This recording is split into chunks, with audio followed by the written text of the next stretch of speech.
Hi అండి, అందరికీ నమస్తే. ఇప్పుడే మిరాయి ట్రైలర్ రిలీజ్ అయింది. ట్రైలర్ అయితే స్పీచ్లెస్, మైండ్ బ్లోయింగ్ అనమాట. చూస్తుంటే గూస్ బంప్స్ వస్తాయి, అంత బాగుంది ట్రైలర్. నిజంగా టూ గుడ్ అబ్బా. ఇంకా ట్రైలర్ విషయానికి వస్తే, ఈ మిరాయి అనే ఆయుధం త్రేతాయుగానికి సంబంధించింది. అంటే రాముడు జీవించినటువంటి ఆ కాలానికి సంబంధించింది అనమాట.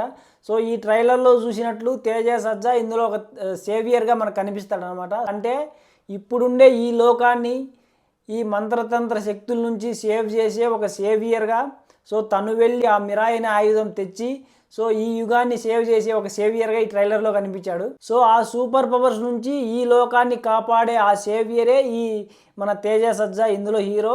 ఆ కాపాడడానికి యూజ్ చేసే ఈ ఆయుధమే ఆ మిరాయి అనమాట.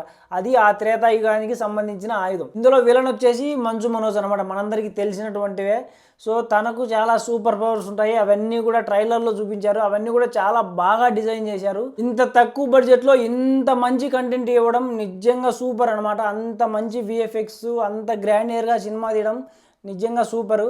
సో ఆ విఎఫ్ఎక్స్ చూస్తే మీరు చూడండి, ఆ గ్రద్ద కానీ అవన్నీ చాలా రియలిస్టిక్గా ఉన్నాయి. ఆ లొకేషన్స్ కానీ అంటే ఆ లోకాన్ని డిజైన్ చేసిన విధానం కానీ, అలాగే ఆ సూపర్ పవర్స్ని డిజైన్ చేసిన విధానం విఎఫ్ఎక్స్తో మనకి ఎక్కడ కూడా విఎఫ్ఎక్స్ అనిపివు అనమాట. అవి చాలా రియలిస్టిక్గా డిజైన్ చేసిండు. ఇంత తక్కువ బడ్జెట్లో అంత బాగా డిజైన్ చేయడం నిజంగా సూపర్ అనమాట. ట్రైలర్లో చూపించినట్టు ఈ మిరాయి అనే ఆయుధము త్రేతాయుగానికి, అంటే రాముల వారు జీవించినటువంటి ఆ కాలానికి సంబంధించింది అని క్లియర్గా చూపించారు. సో మనం చెప్పుకున్నట్టు ఈ త్రేతాయుగానికి సంబంధించింది కాబట్టి రాముల వారి ఆరా కూడా ఈ ట్రైలర్లో చూపించారు అనమాట. డైరెక్ట్ ఫేస్ రివీల్ చేయకోకుండా రాముల వారు కూడా ఈ మూవీలో ఉన్నారు అనేది రివీల్ చేయడానికి ఒక ఆరా లాగా మనకు డిజైన్ చేసి రాముల వారిను విఎఫ్ఎక్స్తో చూపించారు, విచ్ ఈజ్ రియల్లీ గుడ్ అనమాట. ట్రైలర్లో ఆ గ్రాండియర్నెస్ అనేది ఖచ్చితంగా క్లియర్గా కనబడుతుంది. సో మూవీ అనేది చాలా హై రేంజ్లో ఉండబోతుంది అనమాట. నాకు తెలిసి సెకండ్ పార్ట్ కూడా ఉండే ఛాన్సెస్ ఉన్నాయి, ఎందుకంటే స్టోరీ టెల్లింగ్ అంత ఈజీ కాదు. ఒక పార్ట్లోనే చాలా ఆస్పెక్ట్స్ ఉన్నాయి కాబట్టి సో సెకండ్ పార్ట్ కూడా ఉండే ఛాన్సెస్ అయితే ఖచ్చితంగా ఉన్నాయి. ప్రస్తుతానికైతే ఈ ట్రైలర్ అయితే గూస్ బంప్స్ అంతే. ఆ విఎఫ్ఎక్స్ చూడండి ఎంత బాగున్నాయో. సో తక్కువ బడ్జెట్లో కూడా అంత అద్భుతమైన విఎఫ్ఎక్స్. ఇంకా ట్రైలర్ చూస్తుంటే స్టోరీ చాలా పెద్దగా ఉన్నట్టుంది, చాలా డిఫరెంట్ ఆస్పెక్ట్స్ ఉన్నట్టున్నాయి ఈ స్టోరీలో. సో ఇంకా ఈ మూవీలో వచ్చేసి మనకందరికీ తెలిసినట్లే మంచు మనోజ్ విలన్గా యాక్ట్ చేస్తున్నారు. సో మంచు మనోజ్తో పాటు జగపతి బాబు కూడా ట్రైలర్లో చూపించారు, అలాగే శ్రీయ గారు కూడా ఈ మూవీలో ఉన్నారు. ఇంకా మంచు మనోజ్ లుక్, ఆ గెటప్ చాలా బాగా డిజైన్ చేశారనమాట.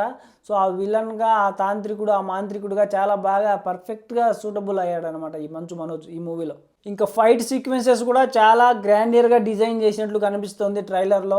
ఆ ట్రైన్ ఆపే సీక్వెన్స్ ఒకటి ఉంటుంది కదా, ఆ మిరాయి అనే ఆయుధంతో. సో ఇప్పుడు మీరు ఆ ట్రైలర్లో చూసినట్లయితే విఎఫ్ఎక్స్ చాలా రియలిస్టిక్గా అనిపిస్తున్నాయి మూవీలో.